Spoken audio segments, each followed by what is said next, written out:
So for everyone watching after this is made, I've had quite a few people ask some questions. So I have 20 questions that I pulled from the comments to be able to go over on a video. I feel like that's a lot better than comments. I could only type so much in a comment and go over a couple key points. So I wanted to make something a little bit more in depth for some of these questions asked by people. So just going to start off. I kind of separated them to firearms stuff and then more like survival preparedness stuff. And some of these questions, we might have different opinions on. That's the greatest part of knowledge is, kind of getting in a community of people. And some of these things we could talk out. So I wanted to be able to do it on a live. What's up, William? Hope your day's going well. So yeah, if anyone wants to add anything to any of these questions that I kind of pulled from the comments to be able to go over, feel free to do so. So the top one, someone asked, what is the best handgun for home defense? And I've made a few videos on this. I would say that personally speaking, if I'm thinking of home defense, I want a shotgun. I want something that's going to be able to potentially put someone down, but also not go through a ton of walls. 9mm will go through quite a bit of sheetrock, drywall, 2x4s. So with that being said, the best handgun for home defense, if you only have one, is going to be the one that you have. Obviously, you could get shotguns pretty cheap. So I would pick up a shotgun for home defense reasons, because you're going to be carrying your pistol, I hope, and having something at the house ready to rock and roll. First off, shotgun pump action's a deterrent. It's a scary sound in the middle of the dark.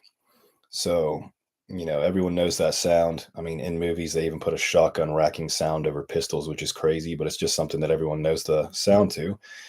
So that'll be my best advice. But whatever one you have obviously will work at a time of need. Number 2 is should you carry one in the chamber? And this actually comes up quite a bit. So all I can say is what I do.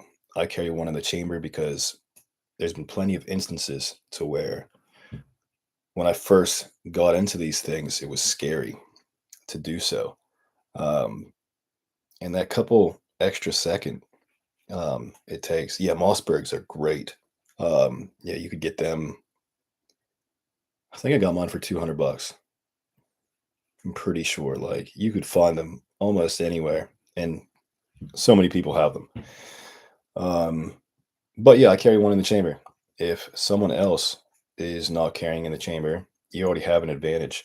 But you also need to have a very good understanding of firearm mechanics, being able to understand what makes that pistol go off, having a good enough holster to where you're not going to have extra fabric or leather push down on that trigger.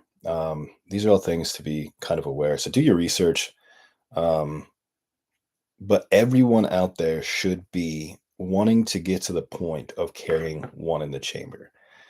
If that's a fear thing, fear is just not having the knowledge to know differently. Like, we were all afraid of monsters under the bed at one point. Well, at least, okay, not everyone. Some people were probably harder than me, but at one period of time I was, And that changes, right? Because now the monsters are in government, not underneath the bed. So, things change. You get better information, and that stops happening. So that'll be my best advice for that. What is the difference between 5.56 and 2.23? So this is one that everyone's going to ask that gets into firearms, and that just has to do with kind of like the pressure. I know that 5.56, the throat is bigger on the actual cartridge to be able to deal with higher pressure. Um, with that being said, I have seen, I potentially may have done and shot a 5.56 and a 2.23. Now, is it going to blow up? Doubtful. Could it happen? Maybe. Um, but mostly all of my ARs are just rated for 5.56, so I could shoot 2.23, 5.56. It really doesn't matter. Um, what do I buy? I buy 2.23 mostly now, um, just because I think people get too hung up on you want to have a caliber to be able to go through the tank and 7 levels of level 3 armor and all this crazy stuff. Like, I don't know what people think we're going to. Yeah, I don't think 2.23, 5.56 matters anymore either. Um, I'm sure that potentially, whenever rifles were first getting out there, like Armalite rifles and stuff that were made to spec, maybe, this isn't something. I'm not a crazy big caliber guy. Um, I can shoot them, but going into velocity and all that stuff, there's way smarter people for that stuff out there. Um, but yeah, I don't think it matters much anymore. But yeah, just shoot your stuff. I don't really buy 5.56 anymore. Um, I don't need the ability to go through 7 targets realistically. If I did, of course, I have 5.56 rounds laying around. But if I'm shooting, if I'm practicing, it's all going to be 2.23, and you know, people want a penetrating, non-penetrating bullet. Yeah, no, it's wild. Um, I prefer my rounds stop wherever I need them to stop instead of just keep on trucking. But I say that, but I also have a 300 win, and they just pretty much destroy everything in a path of a very long time. So take that as you will. 5.56, 2.23, buy whatever you want. You know, whatever works best for what you're trying to prepare for. If you're trying to prepare for an alien invasion, then maybe go with 5.56 because we don't know what kind of armor they have. I would prefer to have a lightsaber in that case, but they haven't made them yet. Well, they kind of have, but not the kind that I would want. So let's see here. Red dot or iron? Which is better for real world defense? So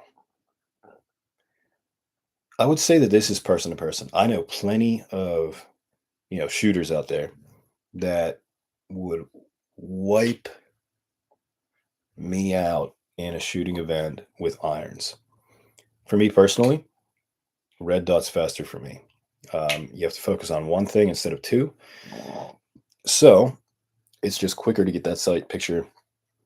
And I highly recommend people learning, learn on irons, get an understanding of that because things could go wrong. You want to start out with a good foundation of knowledge and understanding before just trying to make things easier on yourself. But for a carry, um, yeah, the answer to everything is always going to be train, train, train, 100%. Um, yeah, because mostly all the gun questions that you're going to have, if you are taking a class, um, all these things are going to go over in the class. If you're going to a reputable person, um, which like I don't just take training from just anyone, it has to be someone that I look up to, kind of align with their views, morals, and everything. Which, by all means, you could learn a lot from someone that doesn't align with you. But I feel that you connect at a better level with someone that kind of aligns with you emotionally, spiritually, and it could lead to more. It leads to you go training firearms, and then you're sitting there talking about life, and then it leads to a lot more. So, yeah, definitely don't only train with yourself. You could teach yourself a lot of bad habits. Find someone you look up to, and as long as it's not some crazy dude, well, as long as it's not the bad kind of crazy dude that thinks that they're like, you know, I forget that dude, but be careful who you listen to, and you could tell pretty quickly the guys that are full of shiza, which I think means shit in another language. I don't really know. Um, yeah, so red dot for me, but they're expensive. And if you don't have the money for a red dot, buy ammo, train with that. I recommend Steven Seagal. That's one guy I was thinking of, but I was thinking of I don't know, he owns this like private security company or something and always tries to like show people you could take a gun from someone, and man, I should reach out to him. Highly doubtful that he would reach back. But I'm sure everyone's seen one of his videos. Kind of a shorter guy. Okay. Is dry fire practice actually safe for your gun? Um, yeah. There is bullets out there to make it even safer. I've dry fired my guns probably, oh man, 10,000 times. Never had an issue doing it. Um, there's little snap caps and all sorts of crazy stuff out there, but I think that we are in this stigma of we hear something that was bad for firearms, 300 years ago, and just think that it's now the case for guns now. Um, as long as you know that your firearm is clear and you're not mixing up magazines, I dry fire all the time. I dry fire more than I shoot, and I shoot a lot. Um, so I think it is a great tool to utilize, be able to have muscle memory. Don't dry fire, rim fire. Yeah. Um,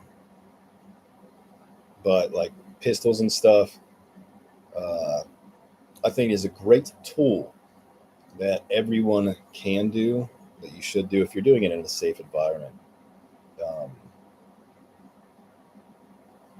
oh, this is one that you shouldn't listen to my advice on. How often should you clean your firearm? People say every time you shoot it. I cleaned my one rifle for the first time after probably at least probably 7,000 rounds. What's up, Chuck? Um, and that's because it got locked up. And the bolt was stuck and would not come out, so I had no choice but to clean it. Um, now my carry, I clean that, every time I shoot it, but I'm not like practicing with it, shooting it every day. I try to shoot at least every other day. So that means I'm taking an hour, and an hour is a very quick cleaning. I don't clean them for a spec of being able to shoot a mile and a half. Um, but at least wiping the barrel down, cleaning off what I need to. Um, I don't do it as much as I should. I'll say that. I did clean them the other day because I took the wife shooting, and I was like, okay, this is her carry. I got to at least clean it. And I was like, I'm already here. And I had a squid round. So I had to make sure that at least that one was clean, and I just kind of cleaned them all. But I have not cleaned them in probably, oh man, a year before that. I know it's terrible. Bad on me. So don't take my advice on that. You should probably clean them a lot more than once a year. Do you have to clean them every time you shoot? Probably not. Um, Swab the barrel at least. Just clean that out so you don't have foreign stuff in there. But what's up? What is the best self-defense ammo? Holler point or a full metal jacket? That goes completely without answering. Um, do you want your round to go through your target and then potentially hit sweet baby puppies, or do you want it to stop? I guess it depends on who is shooting the firearm and how much you like baby puppies, but that's the answer. Defiant Munitions. I'll check them out. I've heard of them before. Defiant.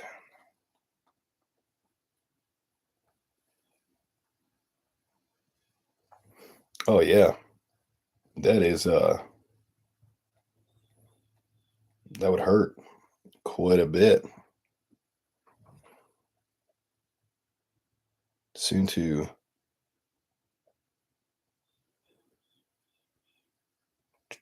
I'll be out your way soon to give you the stuff. Leaving. Oh, that's awesome, dude. Oh, Chuck, you know them? That's sick.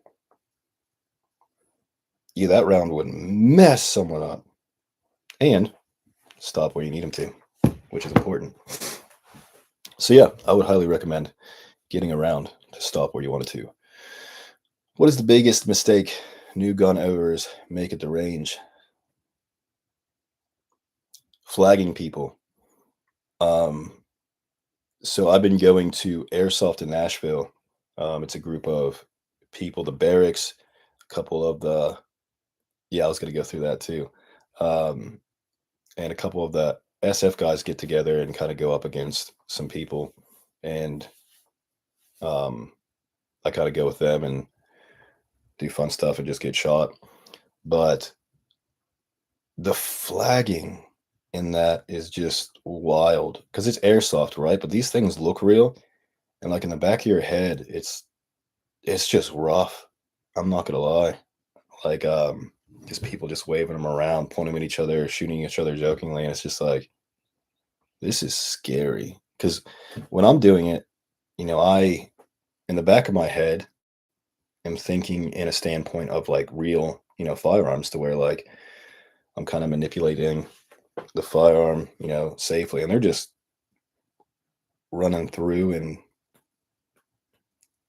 just flagging you, and man. But anyway, I would say that's a big one. Um, Negligent discharge, um, not in the bedroom, but at a range, is a big no-no. It's a very good way to get yourself kicked out, and um, I've heard a lot of stories of people having that happen at home, and it's a scary event for sure. Um, so don't do that. I think that there's a lot of people out there that would say that it would never happen. Um, but I am 100% honest with everything, and I have had it happen to me. I was cleaning out a 1911, and this was years and years ago, and it happened. I grabbed a magazine, went to safely in a direction to where this is why all of these things are so important. Doing it in repetition and doing it in a safe manner. Pointed it outside. That thing went bang. I had no want for that thing to go bang, but it still did. I had it in a safe direction, so nothing was hurt. But that's one thing that from down on, you check 3 times. So it happens. You are never going to be to the point to where it can't happen to you. So that's why it's so important. Um, and yeah, it sucks. A lot of people wouldn't admit that, but it has happened to me. So be aware of that. Um, how long can ammo last if stored right? I've never. Damn. He told you it's okay, it's unloaded. I don't give a shit if it is unloaded or not. I don't want to be standing down a barrel of anything. Yeah, very true. Two at once ends very bad. Um, and yeah, I think that we should all try our best to do and follow all of them and don't break any. But life happens, accidents happen every single day. That's why all this is so important. If I was not in a place to where understanding, like always point my muzzle in a safe direction. Because when it went off, honestly, I wasn't prepared for it. Shit's ringing. I like looked down at myself and I was like, am I okay? Kind of like did the checks, making sure I did not get shot because it's, you know, uh, life changing experience. We'll put it that way. Um, but yeah, ammo being stored a long time. Moisture, bad for ammunition. I'll put one of those moisture packy things in my ammunition, keep them in a ammo crate, one of the metal ones. You're good to go. Um, don't keep them in the boxes. I know a lot of people do like keeping them in boxes, but you want to have the ability to keep them sealed, out of moisture, all of those things. Silica packs. That's it. Yeah, I've had a don't dry fire practice with loaded mag nearby. Yeah, I know. Um, and that's one thing that I feel not a lot of people want to admit, but it's happened to a lot more people. They just won't admit it, you know. So I greatly respect the people that can openly say that it's happened because it's embarrassing as shit. It really is. There's no way around it. Um, it's terrible, but as is life. Best way to avoid. Wait, what's the best way to build muscle memory for fast, accurate shooting? Everyone knows this, and it's practice. Practicing the right way. If we're talking about a pistol, which, if you're not in the military, if you're not training for any crazy life situations, you should be focusing on pistol first. If you are having issues with shooting a pistol, that should be your number one because that's what you're going to carry. I know backpack guns and all of this stuff. Realistically, by the time it takes me to get something on my backpack, which I don't carry a backpack gun, I have a truck gun, but my first line of defense is going to be what is on me. If the target, someone doing something bad 100 yards away, the best thing for you to do, I know everyone thinks in their minds that they have to be a hero and try to take this out. And that's why we train to be able to put yourself in this situation to do some great, super cool thing. Um, if you're 100 yards away, you have a pistol, get the people around you to safety and avoid that. Because if they are accurately shooting or inaccurately shooting 100 yards away and they have a rifle, who do you think's going to win at the end of the day? Um, so, with that being said, train with your pistol, get muscle memory, shoot, work on your grip, making sure that you have your good 2 points of contact. You are coming up to the target, keeping both eyes open. If you're using red dot or irons, it doesn't matter, but you don't want to have to spend time to where you're coming up and then kind of chasing after that red dot or your sights. You want to get to a point where you're coming up the same point every time, and then you could build from there, being able to go to different targets, all of those things. Yeah, it just comes with practice.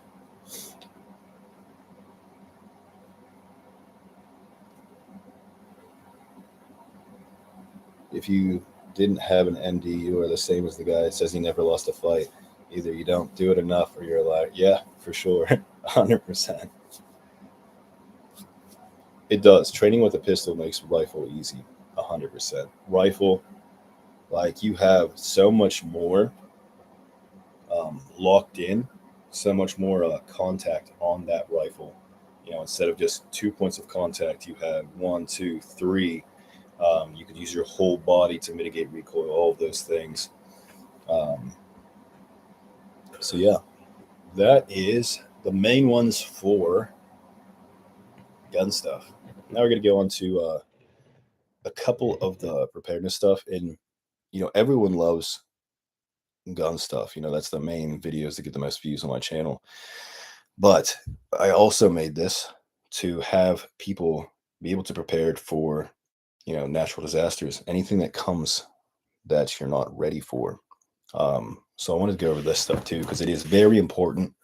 It may not be as fun or as exciting as going to shoot a ton of cool guns, but on the grand scheme of things, this is the stuff that's going to save your life way faster than anything in the background here. Um, how much food and water should you store for a real emergency? Um, this one depends on an emergency. So I personally have at least 6 months of food for 10 people. And then after that, I have plans in place to be able to sustain my stuff a lot longer than that. Um, if something crazy happens, I'm preparing for natural disaster. Everyone knows what I do. I do this YouTube channel. I tattoo for a living. If I am in an accident and I break my arm, I'm in big trouble. So at least I'll have food here on hand that my family doesn't starve. Water. Everyone thinks 1 gallon of water a day for a person is good. It's not. You have to clean. You have to wash yourself. Um, all sorts of stuff. So I would say 2 to 3 gallons of water per person. Now, is that sustainable for someone living to have an ungodly amount of water? Now, water's heavy. So keep as much water as you can. Yes, I highly recommend books. Digital stuff is cool. You can get a lot of knowledge with digital, but buying books, I'm a big book person. I like to be able to, if I'm going to buy something, I want to be able to hold it. So books are, I would say, the best. I mean, there's books that have survived years and years and are still around. So get the stuff before it's gone. As a whole, this whole digital stuff is kind of taking over. So yeah, buy books. Books are good. What's the first thing to do when the power grid goes down? Um, this is a very broad one. So let's say okay, first thing I'll do, fire up my radios, 100%, because I have people um, that are going to come here if something like that happened. Natural disaster, anything. I am the place to where people would come to. So I need to fire up my radio to make sure that it's people that are supposed to be here or people that are not supposed to be here. So firing up my Baofeng that is already set through Radio Made Easy, because I am not a smart man. I have knowledge, but I am not smart when it comes to communication and stuff. So Evan from Radio Made Easy very graciously set up all of my comms with that. And yeah, 100%, Chuck. Having medical, I actually talked to Chuck the other day that I am very much so lacking on the medical side. I have a few things. I have what I carry on me, and I actually had to use some gauze the other day. So, terrible story. I wasn't going to say it online because it's not fun, and I'm still kind of upset about it, but I will on a live. So was in Nashville, which I don't like to go to Nashville. That's where the airsoft place is. I was driving there and I was like, you know what? I was with Tim. Tim has been on the channel. He's also my apprentice at the shop. I was like, man, I'm hungry. I need to get some food. Everything's blocked off in Nashville all the time. I don't know why. But then we had to go to McDonald's. And I'm just sitting at the light. I could see McDonald's, the Golden Arch, just right there. And then, boom, something hits my truck, shakes the whole truck. And Tim's like, what was that? And I was like, I don't know. Let's get out and check. Tim gets out, sees this woman laying underneath the tire of my truck. So if I did not feel she hit me and I just kept driving, I would have ran over her face, which would have been a very bad thing. She was on one of those little Lime scooters, got on it 20 yards away, did not know how to work it, went full blast and put her face through my brake light. And it's a truck. Brake lights are not thin plastic. She was knocked out unconscious. I went out, and everyone in that situation becomes a backyard doctor. They think they know what they are doing, and by all means, I don't know what I'm doing. I have very minimal understanding of that stuff, which is why I didn't step up and was like, this is what you need to do. Now, these people were sitting her up. I was like, don't sit her up, just let her lay there. But they continuously set her up, laid her down, set her up, laid her down. She was very out of it. I mean, she was split from like here to here, just open wound, going in and out of consciousness, and gave him some gauze. I was like, okay, this is what you need. From the kit that I got from Chuck at Homestead Medical, they were pouring water in her mouth while she was laying down. Oh, it was so bad. I can't even begin to express how bad it was. She was just like gargling up blood and water. And I was just like, I can't help at this point. I wish, I wish that I could, but if they accidentally do something that hurts this person forever, I am going to get sued. So I was like, you probably shouldn't do that. Shouldn't do that. Um, yeah, waterboarding, man, it was so bad. And turns out that those things you end up having to pay for because there's no insurance on those Lime bikes. I contacted Lime, they won't get back to me. I could have paid the deductible with my insurance. I had 3 days to do that. Didn't do that. So now I'm just gonna have to pay for it, which isn't crazy expensive, but still really annoying. Man. But yeah, so be careful out there. People are crazy. And have medical on you because you never know when you might need it, and get training so you can step up in that situation and be like, hey, you guys are being idiots. Step back. I know what I'm doing. I didn't do that because I don't know what I'm doing, and will never put myself in a situation to accidentally harm someone from lack of knowledge, just trying to be a hero when it's not my my field of thingies. But yeah, for everyone out there, I think it goes without saying, if someone just had a traumatic brain or head injury or in any crash at all, they probably don't need water right away in the mouth. The things that you have to say nowadays is just crazy. Okay. I don't know where we're at. That was a crazy rant, but I'm glad we went through that. That was important. I obviously had a little bit of built up emotion in me from that event. What is better, bug in or bug out?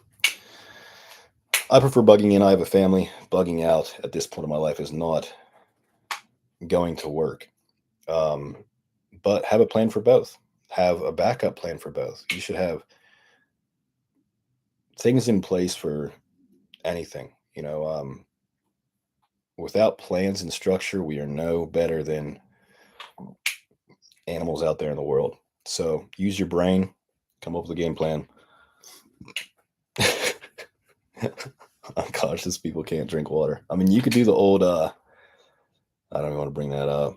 Um, if someone's absolutely in need of water, which is usually not right after this thing, you could always get one of those. Chuck, you'll know what this is called. They used to do it in the military. I don't know if they still do anymore, but the good old water bladder, and then the tube goes in a very strategic way in your body. I think there's an actual term for that, but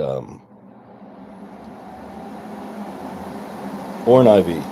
But in time of need, you could just always boof some water and keep your organs hydrated. Wouldn't recommend trying it though. That's not something that I would want to train for, but good to have in the back of your mind just in case.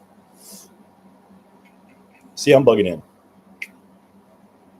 Bug out if I have to, but I'm going to have, if I am bugging out, that is in thought that I have a new place to bug in. I'm not just going to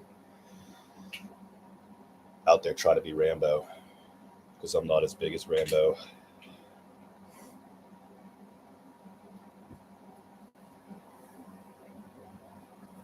Well, what boofing water? It, yeah, it's a thing. It's a thing that has been done. Um, not to me personally. I cannot express anything in detail with that. But yeah, I'm sure you can look it up. I'm not going to make a video on it. That's for sure. Um, but I'm sure with the world we live in, it's out there somewhere.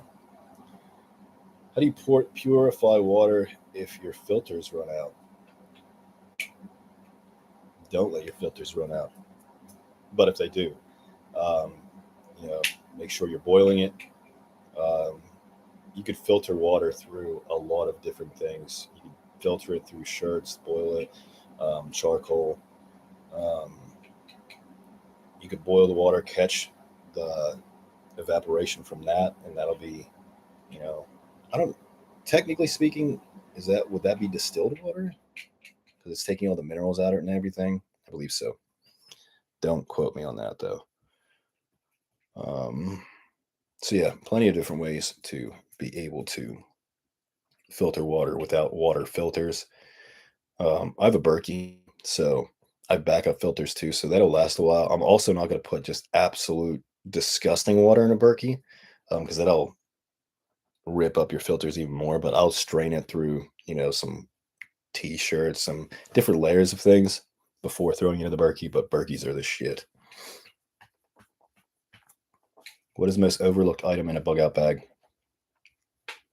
Medical, for sure. Everyone wants to pack their 300 blackout subsonic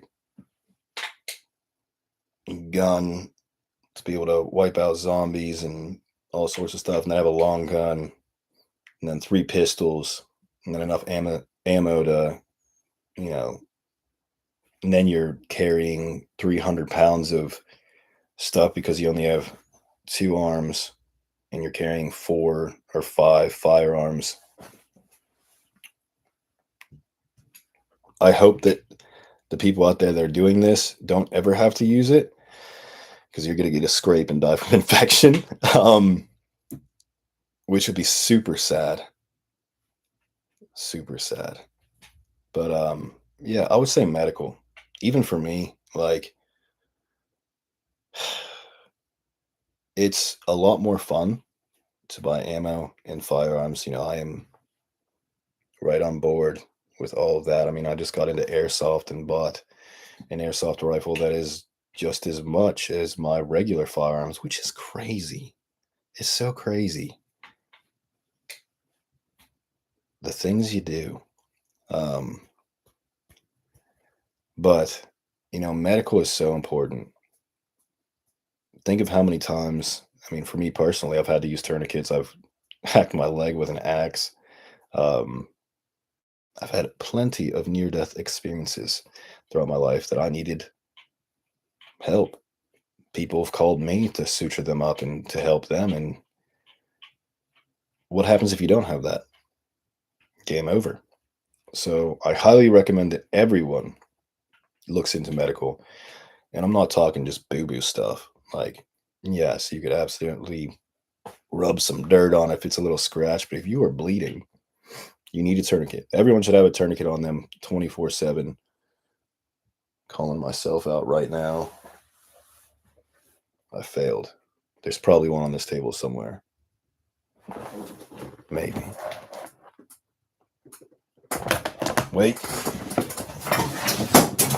It's still within arm's reach. I still passed. Tourniquet. Medical. From Chuck, Homestead Medical. So I still passed. It was not on me, but within arm's reach. I didn't get up.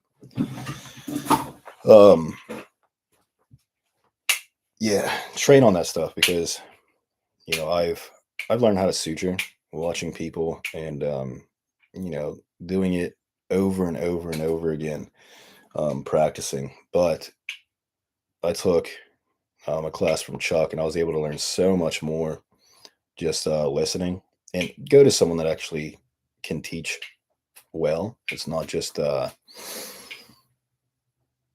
fun event. There's a lot of stuff out there that's just like putting you into a situation like you are in the military, and people spend a ton of money on that, like just wanting to be to pretend that they are something, which is cool too. I have no problem. I love putting on my night vision and going to do some crazy stuff. I'm not knocking it. I enjoy it. But you also need to have like the fundamentals in place to be able to do all that stuff. So yes, medical, I would say the biggest thing overlooked. How to defend your home if law enforcement can't respond. Man. So I was at an event at TAC Response, and who was it that said it? I'm so bad with names. I'm sorry, because he's very knowledgeable. He is the night vision guy.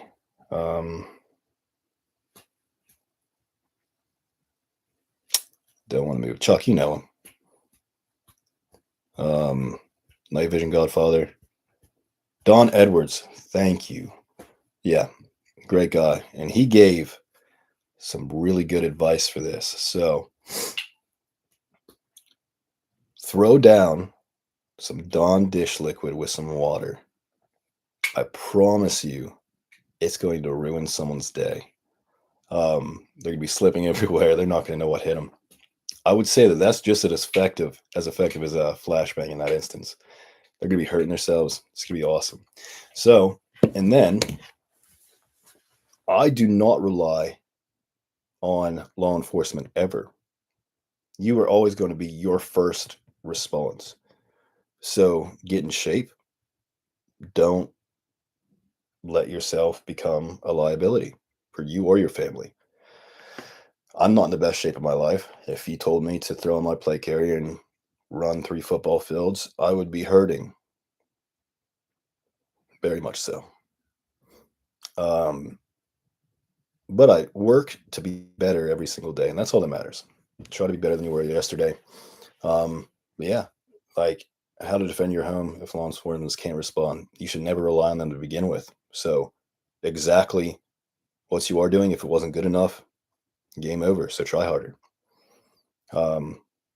What's the best place to bug out to if shit hits the fan? This one doesn't really. There is no best place. And I used to. It's crazy how things change throughout life. Before I had kids, when I was alone, I'd go camping for a week, just out, not take any food, and just kind of survive on things. But it's different nowadays. I'm a little bit older. I'm more aware of things. Food's hard to come by sometimes. Starving sucks. you're a lot weaker.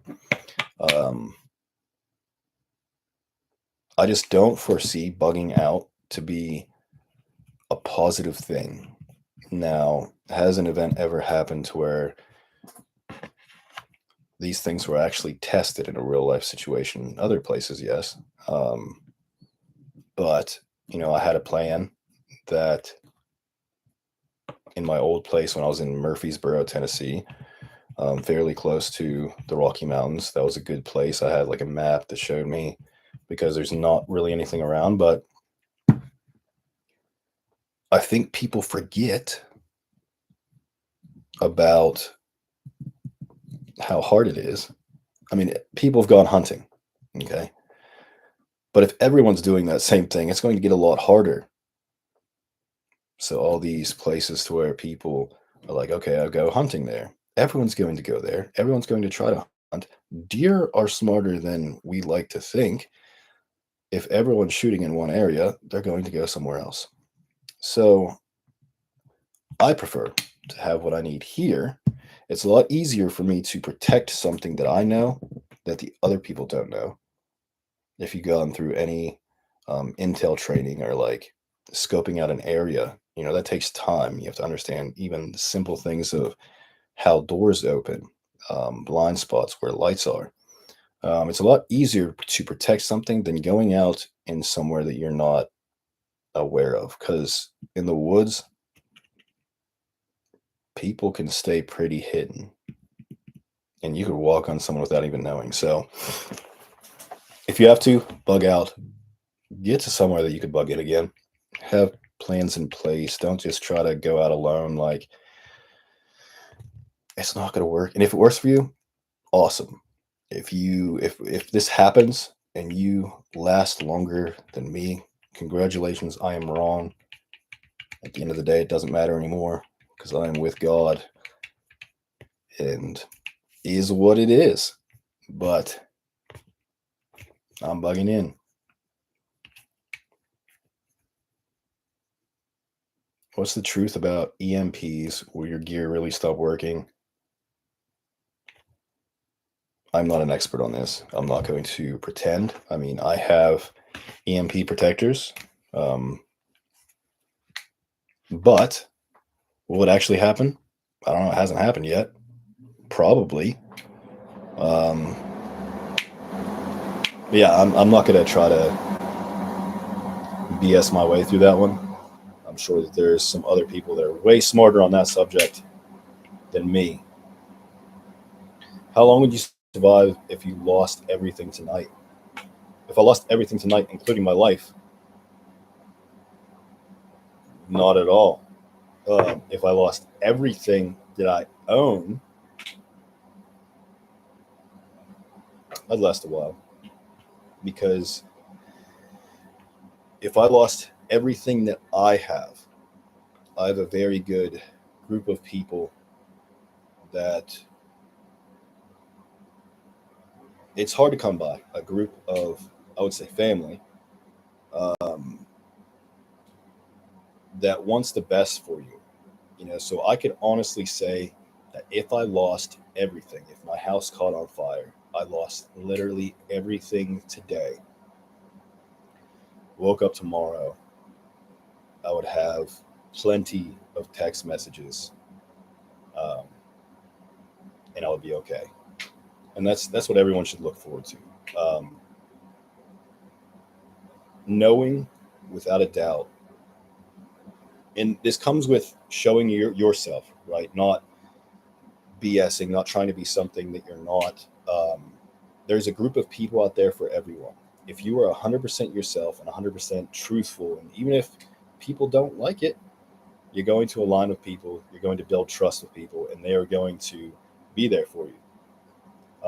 So that's what I recommend over all of this stuff because preparing for something that could never happen, it's a lot more likely for you to need someone in your life, even having a bad day, someone to talk to, having a group of people that are actually there for you that want to see you grow and be able to talk to each other in a manner it's like, hey, you're messing up, get back on your shit. Like, hold yourselves accountable. That is what everyone should be looking for, because that'll be way more valuable than anything else um, on this list, realistically. So I think that I would last quite a while unless I lost everything, got a cut, it got infected, hospitals were closed, and I didn't get a hold of Chuck fast enough to get something to help me. Because as of right now, I don't have anything. Not lasting long. What's the number one skill that keeps people alive when everything fails?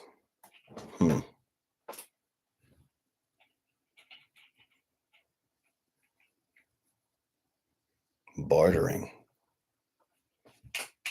I would say being able to talk to people is the number one thing. I would say. Because you're not going to be alone. You're going to have situations to where you have to talk to people. And it's going to be a lot harder for me. Let's be serious. I have face tattoos. I look like a criminal. I look like someone that you shouldn't trust.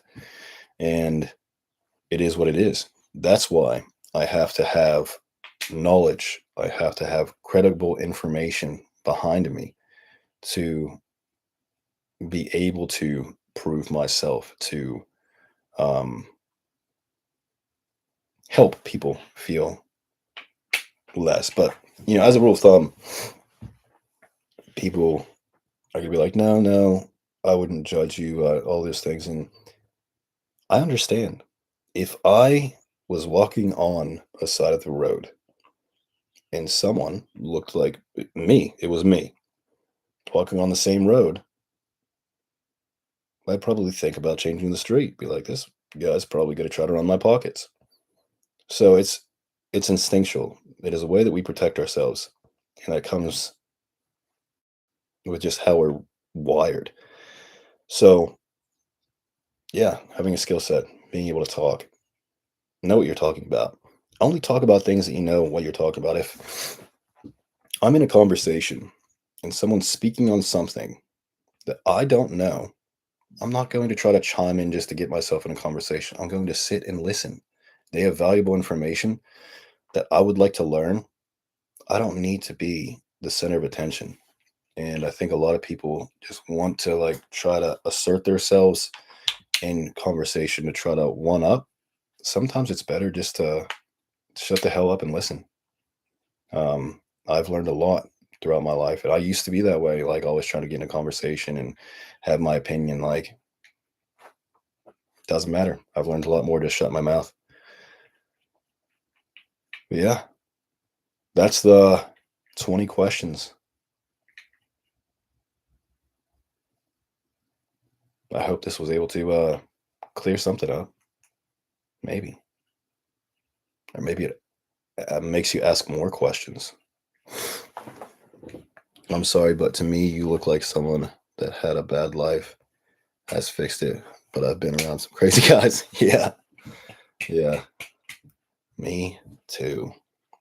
But yeah, that's I'm gonna wrap this video up. I'm gonna try to go live more. Chuck, we need to get on a live together too. We've been talking about it, but we didn't. No excuses, we just gotta do it.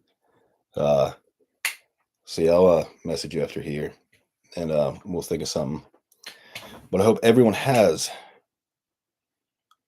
I wouldn't be worried about you, bro. I appreciate it, man. Yeah, we're gonna start going live a lot more, just because it is greatly beneficial to get on here together and talk about this stuff. So I hope everyone has a good day. I will see you probably tomorrow's Thursday, Friday. I'll go live Friday. I'll make a post so everyone knows. So maybe some more people will join on that one. Later, everybody.